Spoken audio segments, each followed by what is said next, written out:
Welcome to Class 8 Mathematics, Chapter A Square and A Cube.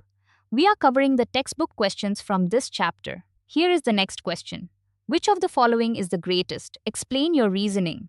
We have four expressions, two with cubes and two with squares, all using consecutive numbers. Which one gives the biggest result and why? Let us find out. We break down questions step by step to help you understand better. Hit like and subscribe to support the channel. Let us start small. The difference between 3 squared and 2 squared is 9 minus 4, which is 5. But the difference between 3 cubed and 2 cubed, that is 27 minus 8, which is 19. 19 versus 5, the cube difference is almost 4 times bigger. Now with 5 and 4, the square difference is 25 minus 16, that is 9. But the cube difference leaps to 125 minus 64, which is 61. 61 versus 9, cube differences grow much faster, but to handle numbers like 67 and 66, we need a systematic tool. Here are our two power tools. For squares, a squared minus b squared equals a minus b times a plus b. And for cubes, we have a cubed minus b cubed equals a minus b times a squared plus a times b plus b squared. Let us verify these with our warm-up numbers. Let us verify with 3 and 2. 3 squared minus 2 squared. 3 minus 2 times 3 plus 2, that is 1 times 5, which is 5. Checks out. And for cubes, 3 minus 2 times 9 plus 6 plus 4, 1 times 19 equals 19. Perfect, isn't it? Here is the aha moment. In all four expressions, the numbers are consecutive. They differ by exactly 1. So a minus b equals 1. That means our identities simplify beautifully. For squares, a squared minus b squared equals a minus b times a plus b. Since a minus b is 1, this becomes 1 times a plus b. And 1 times anything is just that thing. So a squared minus b squared is simply a plus b. The 1 vanishes. For cubes, a cubed minus b cubed equals a minus b times a squared plus ab plus b squared.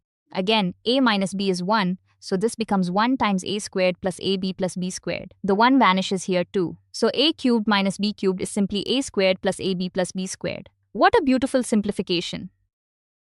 For square differences, it is wonderfully simple. Expression 3, 67 squared minus 66 squared. Since the numbers are consecutive, this is just 67 plus 66. That gives us 133. Expression 4, 43 squared minus 42 squared. Again, just add the numbers. 43 plus 42. That is 85. These are our small numbers. For cube differences, we need a squared plus a times b plus b squared. We need to understand it piece by piece. Expression 2, 43 cubed minus 42 cubed. Using our shortcut, this equals 43 squared plus 43 times 42 plus 42 squared. Now let us compute each piece. 43 squared is 1849. 43 times 42 is 1806. 42 squared is 1764. Adding 1849 plus 1806 is 3655 plus 1764 gives us 5419. Now the big one, expression 1. 67 cubed minus 66 cubed. This equals 67 squared plus 67 times 66 plus 66 squared. 67 squared is 4489. 67 times 66 is 4422. 66 squared is 4356.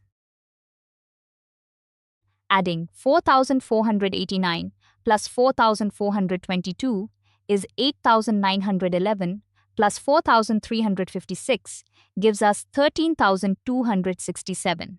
Now that is a big number. Let us line them all up.